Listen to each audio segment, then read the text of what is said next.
Hey everyone. तो आज के इस वीडियो में हम लोग देखेंगे features of the Indian constitution. ठीक है, इसके क्या क्या फीचर्स हैं और यहाँ से सवाल एग्जाम में पूछे जाते हैं। ठीक है, तो हम लोगों ने कॉन्स्टिट्यूशन को अडॉप्ट कब करा?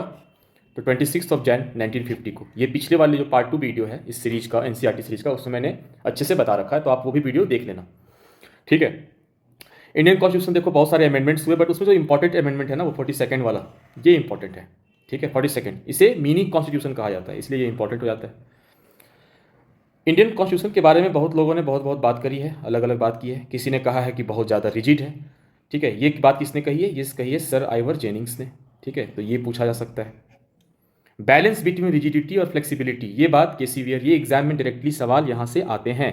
ठीक है, केसी वियर जी ने ये बात बोली है कि जो रिजिडिटी और फ्लेक्सिबिलिटी का ये एक मिक्स ब्लेंड है। ठीक है, ब्लेंड, बैलेंस। ठीक है, उसके बाद Indian federalism as a cooperative federalism, ये बात कही है ग्रैनविल ऑस्टिन ने। ठीक है, तो आप ये सब जो मैं बता रहा हूँ यहाँ से एग्जाम में सवाल पूछे जाते हैं, इसलिए मैंने ये पहले लिख दिया ताकि आप इसे एक बार देख लो। ठीक है, और Indian constitution is essentially a federal constitution, ये बात बोला गया है sir Bommai versus union of India वाले केस में। ठीक है, तो ये भी इंपॉर्टेंट है, ये मुझे लगता है ज़्यादा इंपॉर्टेंट है क्योंकि ये सब पूछे जा चुके हैं, ये अभी तक एग्जाम में देखने को मिला नहीं है और कहीं होगा पता नहीं, बट ये पूछने के चांसेस ज़्यादा है। अब हम लोग आते हैं मेन टॉपिक पे जो हमारा है आज का, फीचर्स। फीचर्स देखते हैं पहले। ठीक है, फीचर्स क्या है? तो लेंदिएस्ट है और रिटेन है, लेंदिएस्ट एंड रिटेन। ठीक है, लिखा हुआ है। रिटेन कॉन्स्टिट्यूशन है, लेंदिएस्ट ग्लोबली, मतलब दुनिया का सबसे लेंदिएस्ट है। इनिशियली 395 आर्टिकल्स था, 22 पार्ट्स था और 8 शेड्यूल्स थे, जो मैंने बता चुका हूँ मैं पिछले वाले वीडियो में। ठीक है, अब लेंदी था तो इसका रीज़न क्या है, लेंदी होने का क्या रीज़न है? तो सबसे पहले देखो आप, पहला बात कि ये जो कॉन्स्टिट्यूशन है ये सेंटर और स्टेट दोनों के लिए है। ठीक है, यूनिफाइड, एक single constitution for both centre and state. ठीक है, अब चूंकि अलग अलग स्टेट हैं तो अलग अलग लैंग्वेज है, अलग अलग कल्चर है, डाइवर्स कंट्री है हमारा, तो रिच डाइवर्सिटी होने के कारण भी ये लेंदी हो जाता है। अलग अलग स्टेट के हिसाब से अलग अलग लिंग्विस्टिक माइनॉरिटी और ये सारी चीज़ों को देख के प्रोविजंस बनाए जाते हैं, तो लेंदी हो जाता है। और जो सबसे इंपॉर्टेंट फैक्टर है वो ये है कि हमारा जो कॉन्स्टिट्यूशन है वो हाईली और हेविली इन्फ्लुएंस्ड है गवर्नमेंट ऑफ इंडिया एक्ट 1935 से। अभी हम लोग आगे देखेंगे कि हम लोगों ने जो कॉन्स्टिट्यूशन बनाया है वो कहाँ कहाँ से बोरो किया है, कौन से एक्ट से क्या क्या हम लोगों ने लिया है। ठीक है, अब आगे बढ़ते हैं। देखो सोर्सेस में यहाँ पे मैंने एक इमेज लगा रखा हूँ मैं, आप इसे देखो। ठीक है, आप इसे देखो, ये है हमारा इमेज, मैंने ये गूगल से किया, सोचा लिखने में टाइम ज़्यादा जाता है तो इसमें आपको एक जगह कंसोलिडेटेड मिल जाएगा तो पढ़ने में आसानी होगी। देखो, प्रियम्बल हमने कहाँ से लिया? प्रियम्बल हमने लिया यूएस से, यहाँ से सवाल पूछे जाते हैं। ठीक है, फंडामेंटल राइट्स जो हम लोगों के पास है वो हम लोगों ने यूएस से लिया। Federal structure of government, federal structure, आप इस पर फोकस करो। ठीक है, फेडरल स्ट्रक्चर ये इंपॉर्टेंट है क्योंकि अभी आप कंफ्यूज करोगे, एक जगह आपको फेडरल स्कीम दिखेगा गवर्नमेंट ऑफ इंडिया एक्ट 1935 का, तो ये स्कीम है, ये स्ट्रक्चर है, आप यहाँ पे फोकस करना। ठीक है, function of president and vice president, ये भी हम लोगों ने यूएस से लिया है। इम्पीचमेंट ऑफ प्रेसिडेंट, ये इंपॉर्टेंट है। देखो इम्पीचमेंट जो वाला सेक्शन है ना, ये इंपॉर्टेंट है, यहाँ से सवाल पूछे जाते हैं। जुडिशियल रिव्यू, ये भी इंपॉर्टेंट है। ठीक है, जुडिशियल रिव्यू तो कॉन्सेप्ट ही यूएस से आया है। और रिमूवल ऑफ सुप्रीम कोर्ट और हाई कोर्ट को, जज को कैसे रिमूव किया जाता है, ये जो हम लोगों ने लिया है ये यूएस से लिया है। अब आगे बढ़ते हैं, गवर्नमेंट ऑफ इंडिया एक्ट 1935 से हम लोगों ने क्या लिया है, बहुत इंपॉर्टेंट, हेवली इन्फ्लुएंस्ड अभी मैंने बताया। तो फेडरल स्कीम, यहाँ पर कंफ्यूज नहीं करना, वहाँ फेडरल स्ट्रक्चर, यहाँ पे फेडरल स्कीम है। प्रोविंशियल ऑटोनॉमी, ठीक है, प्रोविंसेस को ऑटोनॉमी दे दी गई थी, तो मैं ये कॉन्स्टिट्यूशनल डेवलपमेंट बताऊंगा, वो वीडियो मैं बना रहा हूँ तो उसमें आपको क्लियर कर दूंगा ये। और पब्लिक सर्विस कमीशन, ये बहुत इंपॉर्टेंट है। ठीक है, जुडिशियरी, देखो यहाँ पे जुडिशियल रिव्यू था यूएस से जो हम लोगों ने लिया, बट जुडिशियरी हम लोगों ने लिया है 1935 वाले एक्ट से। ठीक है, उसके बाद एडमिनिस्ट्रेटिव डिटेल्स हैं कुछ, वो हम लोगों ने लिया है 1935 से। अब आगे बढ़ते हैं यूके से। यूके से हम लोगों ने क्या लिया है? देखो, यूके से हम लोगों ने लिया parliamentary form of government, direct सवाल बनते हैं यहाँ से। ठीक है, single citizenship, very very important, rule of law, ठीक है, और बाइकैमरलिज्म, वही लोकसभा राज्यसभा जो है। तो ये जो, जैसे कि ब्रिटेन में क्या है, वहाँ पे यूके में अपर हाउस लोअर हाउस, वहाँ पे एक हाउस ऑफ कॉमन्स है, एक हाउस ऑफ लॉर्ड्स है, तो उसी तरह हमारे पास क्या है, लोकसभा और राज्यसभा है। ठीक है, तो ये हम लोगों ने यूके से लिया है। साउथ अफ्रीका से क्या लिया है? Procedure for amendment of the constitution. ठीक है, जो हमारा आर्टिकल 368 है उसमें जो अमेंडिंग प्रोसीजर्स हैं, वो प्रोसीजर हम लोगों ने साउथ अफ्रीका से लिया है। ठीक है। और ये इंपॉर्टेंट हो जाता है, इलेक्शन ऑफ राज्यसभा मेंबर्स, कैसे इलेक्ट किए जाएंगे राज्यसभा के मेंबर, ये वाला प्रोसीजर भी हम लोगों ने ये जो बोरो करा है ये साउथ अफ्रीका से किया है। ठीक है। चलो अब कनाडा से हम लोगों ने क्या लिया है, quasi federal form of government. ठीक है, जो हमारा फेडरल फॉर्म ऑफ गवर्नमेंट है वो हम लोगों ने कनाडा से लिया है। और देखो सबसे इंपॉर्टेंट यहाँ पे ये है, distribution of power between centre and state जो है ये हम लोगों ने कनाडा से लिया है। चूंकि फेडरलिज्म, देखो फेडरल सिस्टम भी हम लोगों ने वहां से लिया है, और फेडरल सेंट्रल स्टेट रिलेशन ही तो फेडरलिज्म है। तो आप इससे भी आप समझ सकते हो, लिंक कर सकते हो कि अगर हम लोगों ने quasi federal form of government Canada से लिया है तो डिस्ट्रीब्यूशन ऑफ पावर्स भी तो होने हैं सेंट्रल स्टेट में, वो भी हम लोगों ने कनाडा से ही लिया है। ठीक है। उसके बाद देखो जो रेसिजुअल पावर्स है जो सेंटर के पास रहेगा, ये तीनों देखो एक दूसरे से लिंक्ड है। आप बस एक याद कर लो कि quasi federal form of government हम लोग कनाडा से लिए हैं, तो अगर आप फेडरल फॉर्म ऑफ गवर्नमेंट आएगा तो क्या वहाँ पे सेंटर भी होगा, स्टेट भी होगा, और अगर सेंट्रल स्टेट होगा तो वहाँ पे लिस्ट भी होंगे, यूनियन कंकरेंट जो पावर्स दिए जाएंगे, और जो रेसिजुअल पावर होता है जो सेंटर के हाथ में होता है जिसका, तो वो कनाडा से हम लोगों ने लिया है। तो आप तीनों को आप याद कर सकते हो लिंक करके। देखो जर्मनी, जर्मनी के कॉन्स्टिट्यूशन को, ठीक है, वाइमर कॉन्स्टिट्यूशन भी बोला जाता है, तो वाइमर कहीं कहीं लिखा हुआ हो तो आप समझ जाना वो जर्मनी की बात कर रहा है। जर्मनी से हम लोगों ने क्या लिया है, इमरजेंसी प्रोविजंस। आपको याद नहीं रहता है तो आप ऐसे लिंक कर लो, हिटलर जो था उसने इमरजेंसी लगाया था। हिटलर कहाँ से था, जर्मनी से था। और जब इमरजेंसी लगेंगे तो ऑब्वियस है ना कि कुछ सस्पेंशन होंगे फंडामेंटल राइट्स के ड्यूरिंग इमरजेंसी, तो ये जो है दोनों हम लोगों ने जर्मनी से लिया है। कौन कौन से आर्टिकल्स फंडामेंटल राइट्स नहीं होते हैं, तो आर्टिकल 20 और 21 जो है ये सस्पेंड नहीं होते हैं during the time of emergency, right. अब हम लोगों ने सोवियत यूनियन से क्या लिया, यूएसएसआर से, जो उस समय का सोवियत यूनियन था, ठीक है, वहां से हम लोगों ने लिया है fundamental duties. Very very very important. देखो अभी जितने भी टॉपिक्स मिल रहे हैं ना, ये तो चलो फीचर्स है तो मैं शॉर्ट में बता रहा हूँ आपको, लेकिन मैं सारे टॉपिक्स को, पॉलिटी का जो सीरीज चलेगा उसमें सारी चीज़ों को मैं कवर कर दूंगा डिटेल से, हॉलिस्टिक वे में, ताकि आपके एग्जाम में कोई भी क्वेश्चन नहीं छूटेगा, इवन यूपीएससी, राइट। चलो, और ideal of social, economic and political justice, जो हमारा प्रियम्बल में ये 3 टर्म है, social, economic and political justice, ये भी हम लोगों ने यूएसएसआर से ही लिया है। ठीक है। और आगे बढ़ते हैं। उसके बाद देखो आयरलैंड से क्या लिया है, आयरलैंड से हम लोगों ने लिया है डीपीएसपी, वेरी वेरी इंपॉर्टेंट। ठीक है, directive principle of state policy. उसके बाद nomination of member of Rajya Sabha, ये हम लोगों ने आयरलैंड से लिया है। यहाँ पे हम लोगों ने एक चीज़ और देखा था कि देखो साउथ अफ्रीका वाले केस में इलेक्शन ऑफ राज्यसभा मेंबर, ये इलेक्शन कैसे होगा, आप कंफ्यूज मत करना, ठीक है। इलेक्शन कैसे होगा, यहाँ पे नॉमिनेट कैसे किए जाएंगे, नॉमिनेशन प्रोसीजर, तो ये नॉमिनेशन है, ये इलेक्शन है, तो नॉमिनेशन वाला जो है वो हम लोगों ने आयरलैंड से लिया है। ऑस्ट्रेलिया से क्या लिया है, देखो ऑस्ट्रेलिया से अभी ट्रेड एंड कॉमर्स हमारा सही चल रहा है, तो ऑस्ट्रेलिया से हम लोगों ने लिया है trade and commerce with in the country and between the states कैसे होगा, ये concurrent list, very very very important. ठीक है, कंकरेंट लिस्ट जो हमारा 3 लिस्ट है, यूनियन, स्टेट और कंकरेंट, कंकरेंट लिस्ट हम लोगों ने ऑस्ट्रेलिया से लिया है। यहाँ से सवाल डायरेक्टली पूछे जाते हैं और बहुत ही इंपॉर्टेंट है। और language of the preamble, preamble का लैंग्वेज क्या होगा, ये भी हम लोग ऑस्ट्रेलिया से ही लिए हैं। ठीक है, चलो आगे बढ़ते हैं। फ्रांस से, फ्रांस से हम लोगों ने क्या लिया है, Republic and the ideal of liberty, equality, fraternity, जो प्रियम्बल में हमारा है। हम लोगों ने सोवियत यूनियन से क्या लिया था, idea of social, economic, political justice in preamble.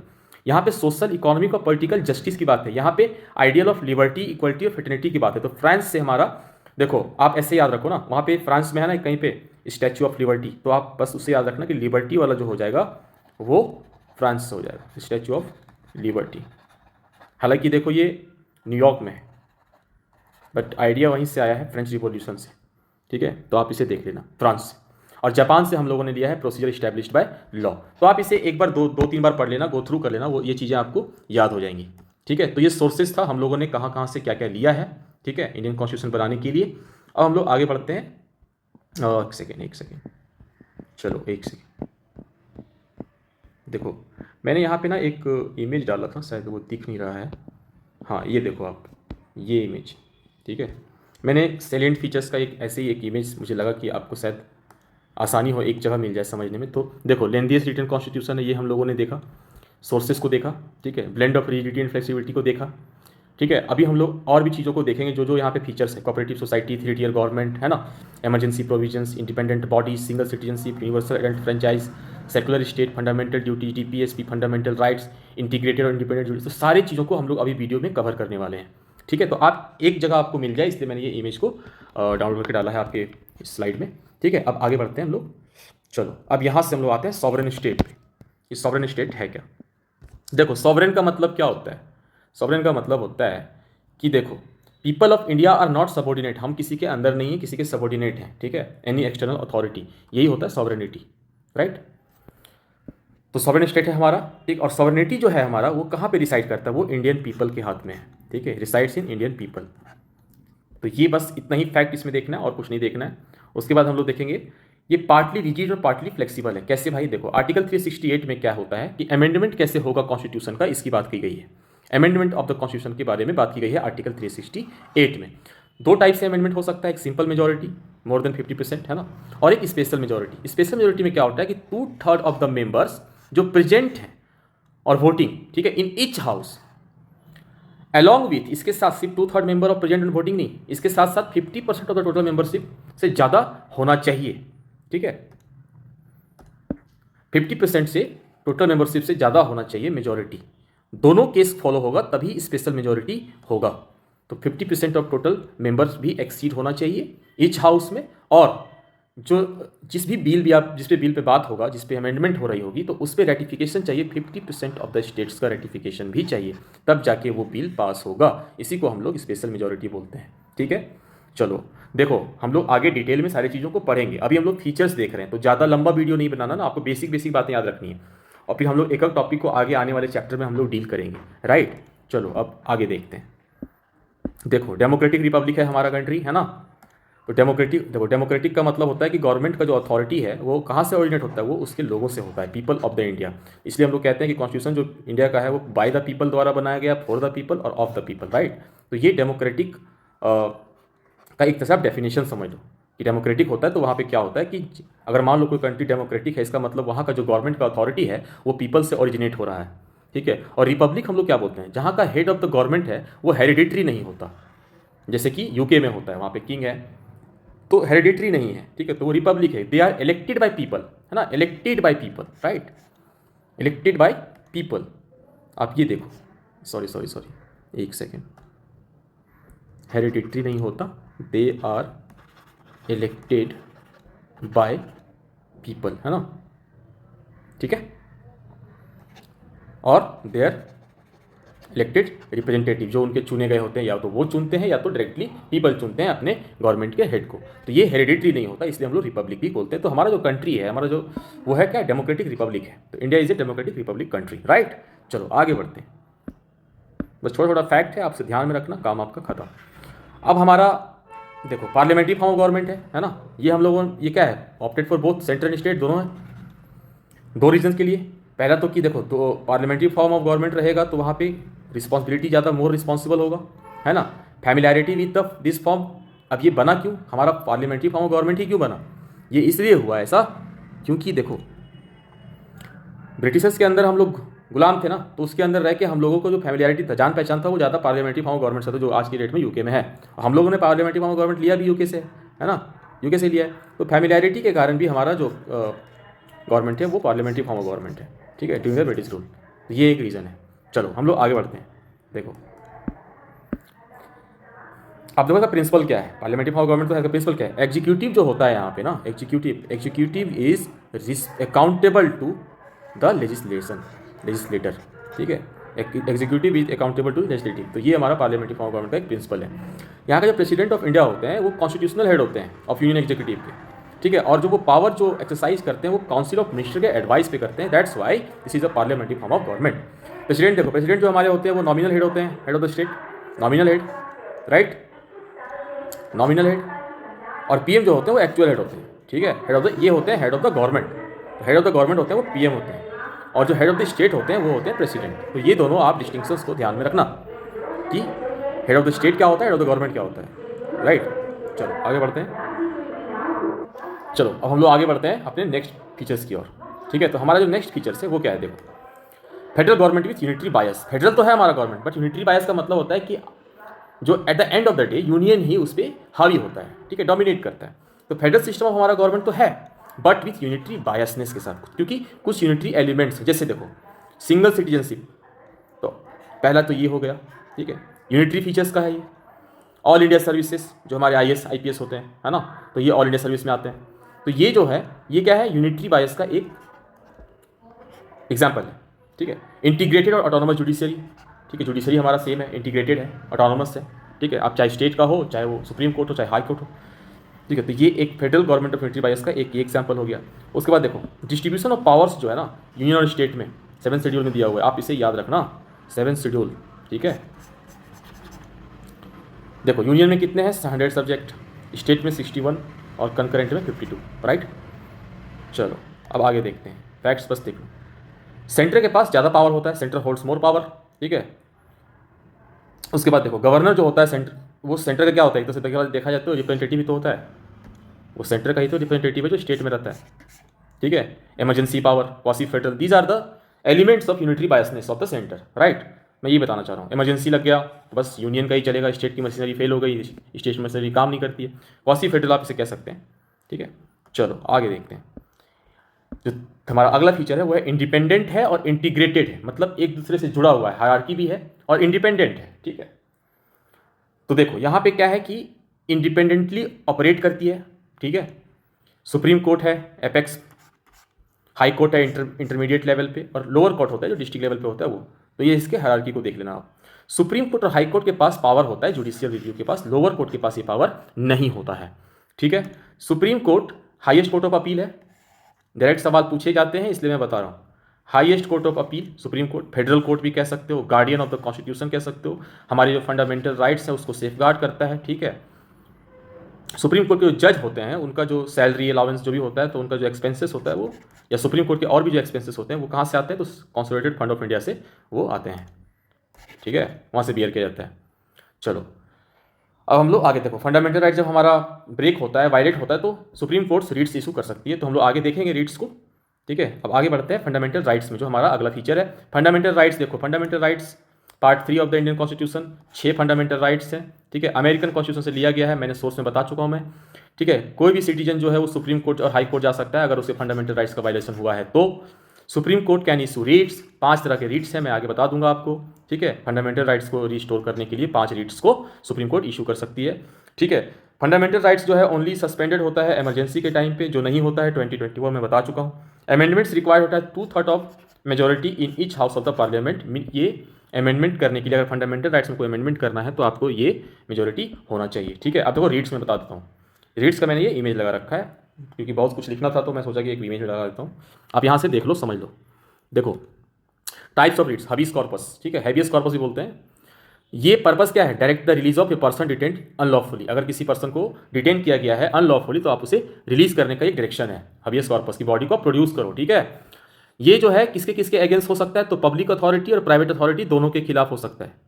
ठीक है, पब्लिक प्राइवेट दोनों के लिए, है ना। किसके अगेंस्ट नहीं हो सकता है, तो लॉफुल डिटेंशन, अगर लॉफुली अगर डिटेन किया हुआ है तब तो नहीं होगा। ठीक है, अगर प्रोसीडिंग चल रहा है उस पर कंटेम्प्ट ऑफ कोर्ट का, लेजिस्लेचर का, तब नहीं होगा। ठीक है, और कोर्ट जुरिडिक्शन के बाहर का अगर डिटेंशन है तब नहीं होगा। तो ये तो ऑब्वियस सा बात है कि इसके बाहर का हो तो क्यों ही होगा, तो आप ये देख लो। उसके बाद है मैंडेमस। मैंडेमस क्या है कि किसी भी पब्लिक अथॉरिटी को उसको काम करने के लिए डायरेक्शन देती है। ठीक है, कि आप ये काम करो, तो किसको देगी, ऑब्वियस है कि public body, corporation, inferior court. Inferior court का मतलब वो इंफीरियर नहीं है, इंफीरियर का मतलब जो कोर्ट में ये रेट इशू हुआ है उस कोर्ट से नीचे वाले कोर्ट का। ठीक है, लोअर कोर्ट्स में, अगर सुप्रीम कोर्ट कर रही है तो वो हाई कोर्ट को दे सकती है, हाई कोर्ट कर रही है तो लोअर कोर्ट को दे सकती है, जो डिस्ट्रिक्ट लेवल पे कोर्ट्स होते हैं। तो इंफीरियर का मतलब यहाँ पे ये है, ट्राइब्यूनल को इशू कर सकती है मैंडेमस और गवर्नमेंट को भी इशू कर सकती है मैंडेमस। ठीक है, तो मैंडेमस क्या है, direct a public authority to its duty, उसके काम करने के लिए उसको डायरेक्शन दिया जाता है कि आप अपना काम करो। किसके खिलाफ नहीं हो सकता है, तो ऑब्वियस है कि ये पब्लिक है तो यहाँ पे प्राइवेट इंडिविजुअल और बॉडी के खिलाफ नहीं हो सकता है। ठीक है, एक डिस्क्रिशनरी ड्यूटी के अगेंस्ट नहीं हो सकता। अगर वो हो सकता है किसी बंदे का, किसी पर्सन का ऐसा काम हो जो वो बताया नहीं सकता, उसको डिस्क्रिप्शन में आता है, तो आप उसे नहीं डायरेक्ट कर सकते हो। ठीक है, कोई कॉन्ट्रैक्ट किया हुआ है, कॉन्ट्रैक्चुअल ऑब्लिगेशन है, कॉन्ट्रैक्ट के हिसाब से काम हो रहा है, तो वहाँ पे अभी आप नहीं कर सकते हो। प्रेसिडेंट या गवर्नर के खिलाफ नहीं होता है, ये इंपॉर्टेंट फैक्टर है, आप इसे देख लेना। ठीक है, प्रेसिडेंट एंड गवर्नर के खिलाफ नहीं होता है। Chief justice of India, chief justice of high court, acting judicial capacity, इनके खिलाफ भी नहीं होता है। अब आता है तीसरा जो हमारा रीट है वो है क्वो वारंटो। क्वो वारंटो का मतलब होता है कि आप जो एक पर्सन को क्या किया जाता है कि वैकेट करने के लिए ऑफिस, अगर आप रॉन्गफुली किसी ऑफिस को आपने एज्यूम कर रखा है तो आप उसे खाली कर दो। ठीक है, मतलब कि इसमें एक तरह से पूछा जाता है कि बाय व्हाट अथॉरिटी, ठीक है, आप ये काम कर रहे हो। तो क्वो वारंटो का मतलब ये होता है बाय व्हाट अथॉरिटी। ठीक है, तो ये रीट होता है। ये किसके खिलाफ अगेंस्ट, किसके अगेंस्ट इशू किया जा सकता है, तो only against judicial quasi judicial authority. This is very very important, only against judicial and quasi judicial authorities के खिलाफ ही ये इशू किया जा सकता है quo warranto. Administrative, legislative, private body और इंडिविजुअल के खिलाफ ये नहीं होता है। ठीक है, अब आता है जो चौथा हमारा रीट है वो है प्रोहिबिशन। प्रोहिबिशन क्या है? प्रोहिबिट करता है लोअर कोर्ट को, ठीक है, कोई भी केस में प्रोसीडिंग चल रहा तो उसको रोकने के लिए कि अभी आप रोक दो, हम देख लेंगे उसको, फिर आप बताना, या फिर आगे वो चाहे तो दूसरे कोर्ट में ट्रांसफर हो सकते हैं केसेस को, तो उसको प्रोहिबिट करना, ठीक है, उसको जजमेंट सुनाने के लिए या कोई भी डिग्री देने के लिए उसे प्रोहिबिट करता है। तो जुडिशियल, क्वासी जुडिशियल और एडमिन अथॉरिटीज़ को ही किया जाएगा, ऑब्वियस सा बात है। लेजिस्लेटिव और प्राइवेट बॉडी को, इंडिविजुअल्स को नहीं किया। वैसे भी देखो लेजिस्लेटिव को नहीं किया जा सकता। लेजिस्लेटिव क्या है ना, वो लॉ बनाने वाली बॉडी है, लॉ मेकिंग बॉडी है। लेकिन यहाँ पे जो ही रीट कब होता है, रीट तभी इशू होगा जब कोई भी लॉ का वायलेशन होता है। तो लॉ बनाने वाले का क्या ही मतलब है इसमें, इसलिए यहाँ पे लेजिस्लेटिव, देखो यहाँ पे आप देख के कंफ्यूज मत करना, लेजिस्लेटिव और प्राइवेट बॉडी तो वैसे भी लॉ से कोई लेना देना है नहीं, तो आप इसके खिलाफ कर ही नहीं सकते। अब जो चौथा हमारा रीट है वो है सटुरारी। सटुरारी क्या है? ये हायर कोर्ट रिमूव करती है प्रोसीडिंग्स फ्रॉम लोअर कोर्ट को और अपने पास ले आती है कि हम इसको देखेंगे, तुम अब छोड़ दो इस केस को। तो ओनली ये स्टैट्यूटरी और कॉन्स्टिट्यूशनल पब्लिक ऑफिस में ही अगेंस्ट किया जा सकता है, मिनिस्ट्रियल ऑफिस और प्राइवेट ऑफिस के खिलाफ नहीं किया जा सकता है। तो ये आप रीड्स को देख लेना, इस चार्ट को 4 बार 5 बार देखो, यहाँ से सवाल आते हैं, डायरेक्टली सवाल पूछे गए हैं और कितने बार आगे पूछे जाएंगे। ठीक है, अब देखो कॉन्स्टिट्यूशनल प्रोविजंस देख लो रीड्स का। तो आर्टिकल 32 के हिसाब से सुप्रीम कोर्ट जो है वो रीड्स इशू कर सकती है। ठीक है, आर्टिकल 32 के अकॉर्डिंग। हाई कोर्ट जब इशू करेगी 226, ठीक है, आर्टिकल 32 से सुप्रीम कोर्ट, 226 से हाई कोर्ट। देखो parliament can empower any other court to issue writs. ठीक है, पार्लियामेंट के पास ये पावर है, बहुत इंपॉर्टेंट फैक्ट लाइन है देखो।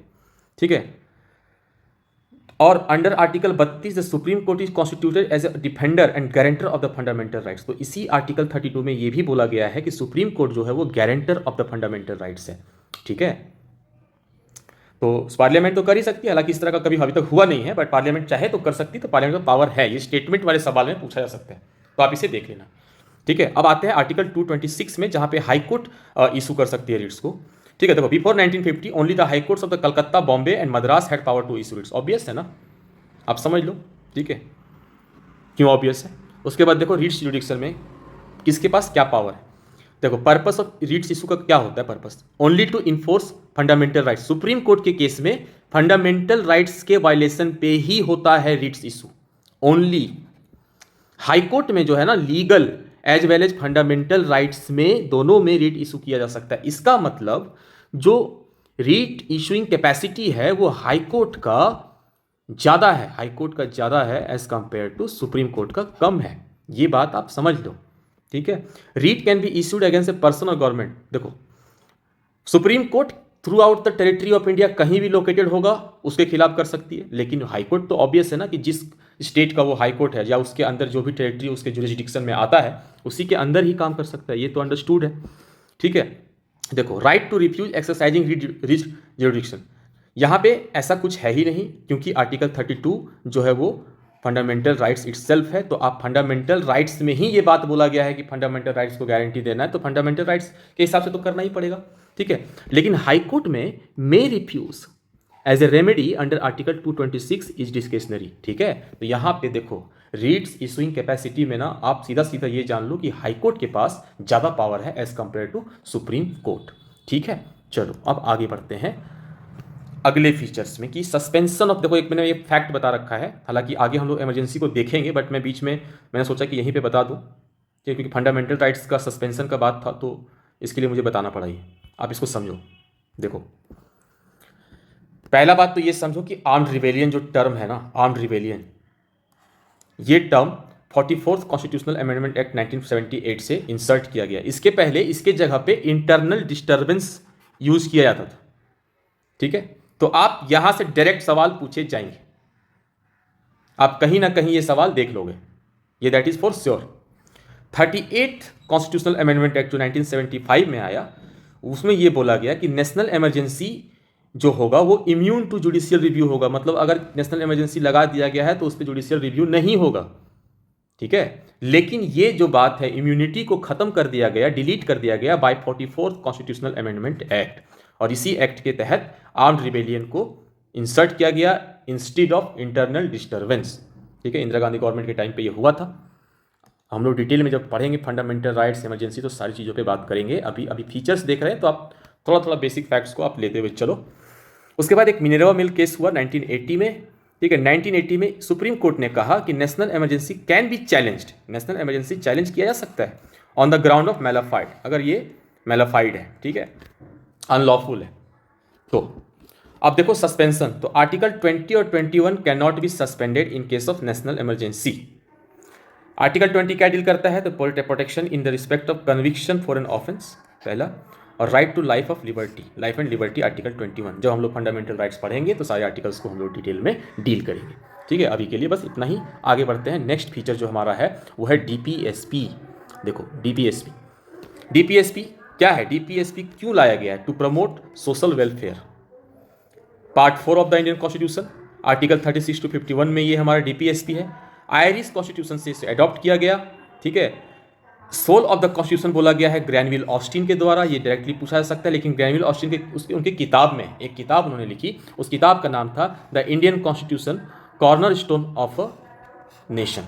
तो इस किताब में इन्होंने डीपीएसपी को सोल ऑफ द कॉन्स्टिट्यूशन बोला, ठीक है। तो पहले देखो यहाँ से दो सवाल बन सकते हैं कि सोल ऑफ द कॉन्स्टिट्यूशन किसने कहा है डीपीएसपी को, तो ग्रैनविल ऑस्टिन ने बोला है। और कौन सी किताब है जो ग्रैनविल ऑस्टिन साहब ने लिखी थी, तो ये था the Indian constitution corner stone of the nation, ठीक है। ये हो गया। अब आगे बढ़ते हैं हम लोग, चलो। अब देखो डीपीएसपी तो है, लेकिन डीपीएसपी जो है वो 3 बेसिक प्रिंसिपल्स पे काम करती है, 3 आइडियोलॉजी पे काम करती है। एक है सोशलिस्टिक आइडियोलॉजी, ठीक है, सोशलिस्टिक आइडियोलॉजी। दूसरा है गांधीयन प्रिंसिपल, गांधीयन फिलॉसफी कह लो, और तीसरा है लिबरल। मैंने इसका इमेज नीचे लगा रखा है, आप यहाँ से समझ लो चीज़ों को, ठीक है। देखो पहले हम लोग देखते हैं सोशलिस्टिक को। सोशलिस्टिक में कौन कौन सा आएगा, देखो आर्टिकल्स हैं ये सारे, है ना, these are the articles. Articles को आपको याद रखने ही पड़ेंगे, और डीपीएसपी का आर्टिकल तो खास करके, फंडामेंटल ड्यूटीज का आर्टिकल तो खास करके। तो आर्टिकल 38 में है वेलफेयर स्टेट की बात की गई है। ये सोशलिस्टिक बिहेवियर हो तो बताता है किसी भी कंट्री का, है ना, कि वेलफेयर स्टेट बनाना है, ठीक है। प्रोटेक्शन ऑफ लाइवलीहुड रिसोर्सेस, है ना, मीन्स, ठीक है। उसके बाद देखो फ्री लीगल एड होना चाहिए, मिलना चाहिए किसी को भी, आर्टिकल 39 है, ये वेरी वेरी इंपॉर्टेंट आर्टिकल है। वर्क प्रोफेशन और पब्लिक असिस्टेंस होना चाहिए, जस्ट एंड ह्यूमन कंडीशन मिले, सिक्योर लिविंग वेज मिले, participation of worker in the management, ये भी बात है, इंपॉर्टेंट है, ठीक है। उसके बाद देखो nutrition and standard of living, सारा सोशलिस्टिक प्रिंसिपल्स पे काम करता है। अब आते हैं हम लोग गांधीयन पे। गांधी जी का तो सीधा भैया grass root level of democracy होना चाहिए, पंचायत के ये तो रहे ही हैं टॉर्च बियरर। तो पंचायत आर्टिकल 40 गांधीयन फिलॉसफी के अंदर आता है। कॉटेज इंडस्ट्री जिसको बोलते हैं ना, कॉटेज इंडस्ट्री क्या बोलते हैं जिसको, लघु उद्योग वाला जो भी, ये कोऑपरेटिव सोसाइटी, है ना, आर्टिकल 43B, ये इंपॉर्टेंट आर्टिकल्स है। एम्पावरमेंट ऑफ SC ST, इन्होंने वैसे भी हरिजन के बारे में और ST SC के बारे में बहुत बात करी है, ठीक है। उसके बाद प्रोहिबिजन ऑफ इंटॉक्सिकेटिंग ड्रिंक्स और ड्रग्स, है ना, नशीली पदार्थों से दूर रहना, ये गांधीयन फिलॉसफी है। उसके बाद है प्रोहिबिजन ऑफ स्लॉटर ऑफ काउज, इसके ये बहुत बड़े टॉर्च बियरर थे, और इन्होंने बताया कि स्लॉटर ऑफ काउस और अदर मिल्च का नहीं होना चाहिए, इस पर रोक लगना चाहिए। ये गांधी जी का फिलॉसफी में आता है, गांधी जी का प्रिंसिपल में आता है। अब एक लिबरल इंटेलेक्चुअल जो अलग ही सेक्शन है, इनका क्या कहना है, यूनिफॉर्म सिविल कोड जो आजकल बहुत ही चर्चा में रहता है, आर्टिकल 44 वेरी वेरी इंपॉर्टेंट। देखो चार यूनिफॉर्म है, तो यूनिफॉर्म सिविल कोड, है ना। उसके बाद चाइल्ड केयर, एलिमेंट्री एजुकेशन, है ना। देखो ये liberal mind, intellectual mind, education की बात यहाँ पे की जाएगी, है ना। एग्रीकल्चर, एनिमल हस्बेंड्री, ठीक है। Environment, forest, climate change, wild life, इस पर बात की जाएगी। प्रोटेक्शन ऑफ मॉन्यूमेंट्स पे बात की जाएगी, है ना, हमारा टूरिज्म को बढ़ावा देना है। सेपरेशन ऑफ जुडिशरी और एग्जीक्यूटिव, देखो आर्टिकल 50 वेरी इंपॉर्टेंट, सवाल पूछे जाते हैं, separation of judiciary and executive. अब आर्टिकल्स कैसे याद रखोगे, तो सेपरेशन हो गया जुडिशरी का, एग्जीक्यूटिव से 50-50, तो 50 और 51, देखो 51 क्या होता है हमारे यहाँ, देखो हम लोगों में 51 11 21 51 को शुभ माना जाता है। शुभ मतलब शांति, इंटरनेशनल पीस, कॉपरेशन, सिक्योरिटी, है ना। तो आप इसको देख लेना किस किस के अंदर क्या क्या आता है, कौन सा लिबरल है, कौन सा गांधीयन है, कौन सा सोशलिस्टिक है, ठीक है। चलो अब आगे बढ़ते हैं नेक्स्ट फीचर की ओर। फंडामेंटल ड्यूटीज देखते हैं। फंडामेंटल ड्यूटीज में क्या बात किया गया है, fundamental duties part 42nd constitutional amendment 1976 से आया है। स्वर्ण सिंह कमेटी, यहाँ से डायरेक्टली सवाल पूछे जाएंगे, डायरेक्ट सवाल, ठीक है, वेरी वेरी इंपॉर्टेंट। स्वर्ण सिंह कमेटी के द्वारा रिकमेंड किया गया था, इनिशियली 10 था, बाद में एक जोड़ा गया था 86 कॉन्स्टिट्यूशनल अमेंडमेंट 2002 से, जिसमें राइट ये एजुकेशन, एलिमेंट्री एजुकेशन 6 से 14 साल के बच्चों को दिया जाना चाहिए, कंपलसरी एजुकेशन, ये बात कही गई, ठीक है। उसके बाद ये USSR से हम लोगों ने लिया, पहले भी देख चुका हूँ, ठीक है। नॉन जस्टिसिएबल है, ठीक है, although non enforceable by law, आप इसे इन्फोर्सिएबल तो नहीं करवा सकते, लेकिन वेरी वेरी इंपॉर्टेंट, अगर ऐसा होता है कि फंडामेंटल राइट्स और फंडामेंटल ड्यूटीज़ में अगर बात कॉन्फ्लिक्ट हो, तो फंडामेंटल ड्यूटीज़ को ही वैल्यू दिया जाएगा, ठीक है, कि ड्यूटीज़ को आप नेग्लेक्ट तो नहीं कर सकते, ठीक है, राइट्स तो आपका है, ठीक है, तो फंडामेंटल ड्यूटीज़ को वैल्यू दिया जाएगा, ठीक है, ये इंपॉर्टेंट लाइन है, यहाँ से सवाल बन सकते हैं, तो आप इसे देख लेना। उसके बाद देखो यूनिवर्स एडल्ट फ्रेंचाइज, ये आर्टिकल 326 के अंदर, सॉरी 326 के अंदर राइट टू वोट है, जो 18 साल के ऊपर वाले एज हैं उनको एक राइट टू वोट दिया गया है आर्टिकल 326 के तहत। इसे हम बोलते हैं यूनिवर्सल एडल्ट फ्रेंचाइजी। पहले ये उम्र 21 वर्ष था वोटिंग एज, 21 से 18 वर्ष हुआ 1989 में through 61st constitutional amendment act 1988 से। यहाँ से सवाल पूछे गए हैं और पूछे जाएंगे, तो ये भी आप देख लेना, ठीक है। चलो अब आगे बढ़ते हैं। सेकुलर कैरेक्टर ऑफ स्टेट, देखो क्यों कैसे है हमारा स्टेट सेकुलर। सेकुलर इसलिए है क्योंकि किसी भी रिलीजन के लिए इम्पार्शियल है, पार्शियल नहीं है, ठीक है, इम्पार्शियलिटी टुवर्ड्स एनी रिलीजन। देखो मेरा थोड़ा हिंदी ना वीक है, तो मैं हिंदी सोच नहीं पाता हूँ कि कौन सा वर्ड बोलूँ, लेकिन इंग्लिश में बोलूँगा तो फिर बहुत लोगों को समझ नहीं आएगी, तो इसलिए मेरी थोड़ा दिक्कत होती है मुझे, बट आप मैनेज कर लेना। उसके बाद इक्वल राइट्स दिए गए हैं, ठीक है। देखो बाहर क्या होता है ना, दूसरे कंट्री में, खास करके यूएस में, कि स्टेट रिलीजन का कुछ ऐसा नहीं है कि हम उस पर देंगे नहीं, हमको स्टेट रिलीजन को पॉलिटिक्स से बाहर रखा गया है, कोई मतलब नहीं है। इंडिया में क्या है कि मतलब है, लेकिन हम इक्वली देखेंगे, किसी को पार्शियलिटी नहीं करेंगे कि ये हिंदू है तो इसे कुछ ज़्यादा ही बेनिफिट मिले, ये मुस्लिम है तो कम, ऐसा नहीं है, इक्वली देखेंगे, ठीक है। तो यहाँ पे जो इंडिया का जो सेकुलरिज्म है वो इसी पे बिलीव करता है, इक्वल राइट्स पे बिलीव करता है, ठीक है। तो एक होता है कि धर्म से मतलब ही नहीं रखना स्टेट का, और एक होता है कि धर्म से मतलब है, हम आपको प्रोटेक्शन भी देंगे लेकिन इक्वल राइट्स रहेगा, इक्वल प्रोटेक्शन देंगे, ठीक है। तो यहाँ पे जो सेकुलर वर्ड है ना, इस वर्ड को प्रियम्बल में जो जोड़ा गया था वो 42nd कॉन्स्टिट्यूशनल अमेंडमेंट एक्ट 1976 जो मिनी कॉन्स्टिट्यूशन है, यहाँ से लिया गया था सेकुलर। कौन से वर्ड कहाँ से लिया गया है ये आप जरूर याद रखना, यहाँ से सवाल आते हैं, ठीक है। तो इंडिया में मैंने बता चुका हूँ कि equal protection and respect for all religion, ये हमारा सेकुलरिज्म का डेफिनेशन है इंडियन कॉन्टेक्स्ट में, ठीक है। चलो हम लोग आगे बढ़ते हैं। चलो अगला जो हमारा इमरजेंसी प्रोविजंस है इसको देखते हैं, ये हमारा फीचर्स क्या है। इमरजेंसी के बारे में बता चुके हैं, ठीक है। तो देखो 3 टाइप्स का इमरजेंसी है, नेशनल इमरजेंसी, स्टेट इमरजेंसी और financial emergency, right. National, state और फाइनेंशियल। नेशनल इमरजेंसी आर्टिकल 352, ठीक है। यहाँ पे नेशनल इमरजेंसी कब लगेगा, जब वॉर होगा, एक्सटर्नल एग्रेशन होगा और आर्म्ड रिबेलियन होगा, ठीक है। आर्म्ड रिबेलियन जो बता चुका हूँ कि आर्म्ड रिबेलियन किसकी जगह पे लाया गया, इंटरनल डिस्टर्बेंस की जगह पे लाया गया, ठीक है। स्टेट इमरजेंसी आर्टिकल 356, जब स्टेट का जो कॉन्स्टिट्यूशनल मशीनरी है वो फेल कर जाएगा तो स्टेट इमरजेंसी लगाया जाएगा। फाइनेंशियल इमरजेंसी आर्टिकल 360, जब फाइनेंशियल इंस्टेबिलिटी आएगा क्रेडिट ऑफ इंडिया पे, और ठीक है, तो फाइनेंशियल स्ट्रेस आएगा तो इस तरह का इमरजेंसी लगाया जाएगा। ऐसा कभी हुआ तो नहीं है। चलो आगे चलते हैं। देखो, और during an emergency India's federal structure जो है वो यूनिटरी हो जाता है, ठीक है, विदाउट कॉन्स्टिट्यूशनल अमेंडमेंट। तो ये भी लाइन इंपॉर्टेंट है, आप इसे देख लेना। किसी भी अमेंडमेंट करने की ज़रूरत नहीं है, अगर इमरजेंसी लग गया है तो फेडरल स्ट्रक्चर यूनिटरी में बदल जाएगा, है ना। तो इसी को बोलते हैं यूनिटरी बायसनेस। चलो अब आगे बढ़ते हैं। इंडिपेंडेंट एजेंसीज, कुछ एजेंसीज हैं जो इंडिपेंडेंटली काम करती है, जैसे कि इलेक्शन कमीशन है ना, election commission article 324, CAG controller auditor of general, है ना, आर्टिकल 145, यूपीएससी आर्टिकल 315, 315, ये इंडिपेंडेंट एजेंसीज हो गए। अब हम लोग आगे बढ़ते हैं।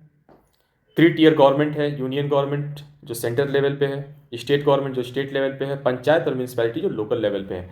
पंचायत देखो part 9 municipality part 9A, schedule 11 है पंचायत का, शेड्यूल 12 है म्यूनसिपैलिटीज़ का। आर्टिकल हम लोग पंचायत और म्यूनसिपैलिटी का मैंने वीडियो बनाया है, आप चाहो तो वहाँ से देख लो डिटेल में।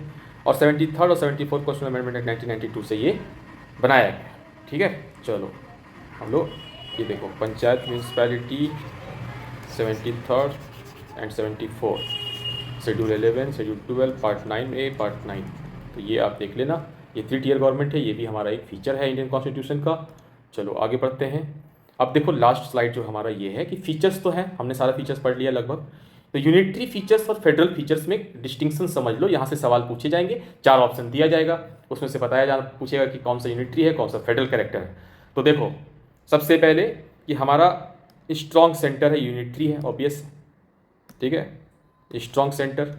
सिंगल कॉन्स्टिट्यूशन है, ये भी यूनिटरी है, ठीक है। अपॉइंटमेंट ऑफ गवर्नर जो होता है प्रेसिडेंट का, जो स्टेट में भेजे जाते हैं, वो भी, ठीक है। नो अमेंडमेंट ड्यूरिंग इमरजेंसी के, तभी अभी हम लोगों ने देखा थोड़ी देर पहले कि इमरजेंसी के टाइम पे कोई अमेंडमेंट नहीं होगा और यूनिटरी हो जाएगा, स्टेट इमरजेंसी लगेगा तो।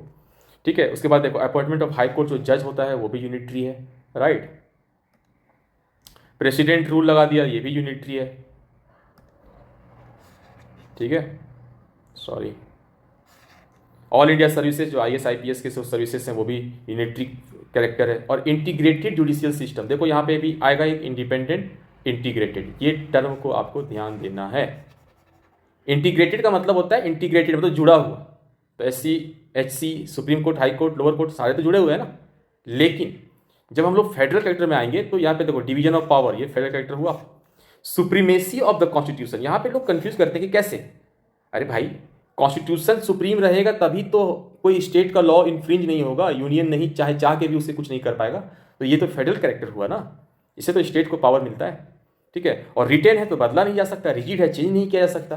तो आप देखो division of power, supremacy of constitution, written और रिजिड कॉन्स्टिट्यूशन, ये सब फेडरल कैरेक्टर है, ठीक है। सिर्फ इंटीग्रेटेड जुडिशियल सिस्टम है, चूंकि यूनियन सुप्रीम कोर्ट से ये इंटीग्रेटेड है, दैट्स वाई ये यूनिटरी कैरेक्टर में आता है, ठीक है। लेकिन सुप्रीमेसी है, कॉन्स्टिट्यूशन ही चलेगा देश में, तो स्टेट के पास भी पावर आ गया ना, तो फेडरल कैरेक्टर के अंदर आया। रिटेन है, चेंज नहीं कर सकते, बदल दूसरा कुछ नहीं लिख सकते। रिजिड है, अमेंडमेंट इतना आसान नहीं है। उसके बाद बाइकैमरल लेजिस्लेचर, ये भी तो है फेडरल फीचर, क्योंकि राज्यसभा में तो स्टेट के ही बैठते हैं लोग और लोकसभा में बैठते हैं एमपी वहाँ बैठते हैं। तो और इंडिपेंडेंट जुडिशरी का इंडिपेंडेंट होना, कि बायसनेस नहीं है कि यूनियन के सपोर्ट में कुछ भी ऐसा लॉ बना दे या उस पर जजमेंट दे दे। तो जो इंडिपेंडेंस ऑफ जुडिशरी है ये भी फेडरल कैरेक्टर है, ठीक है। चलो ये हमारा था लास्ट सेगमेंट। अब लास्ट में एक लाइन है, ये आप देख लो, ये देखो, constitution has not been moulded into a tight framework of federalism, ये बात बोली है BR अम्बेडकर साहब ने, तो आप इसे देख लेना, ठीक है। तो ये वीडियो था salient feature of Indian constitution का, शॉर्ट एंड क्रिस्प वीडियो है और NCERT कवर है। आप ये मत सोचो कि मैंने ये वीडियो बनाया तो NCERT से कुछ छूटा है। आप NCERT पढ़ते तो आप अगर उससे नोट्स बनाते तो आपका जो क्रिस्प होता वो यही होता, ठीक है। तो आप ये वीडियो देख लो, आपका NCERT कवर हो जाएगा। और आई होप कि ये आपको अच्छा लगे, बेनिफिशियल हो आपके लिए। और हम लोग नेक्स्ट वीडियो में मिलेंगे जो NCERT सीरीज का जो अगला चैप्टर होगा, ठीक है। और इस वीडियो को आप देख लो, और मैंने पंचायत और म्यूनसिपैलिटी पे ये वीडियो बना रखा है, तो आप वहाँ से भी देख सकते हो, मैंने उससे अच्छे से कवर किया है, ठीक है। तो thank you for watching and take care.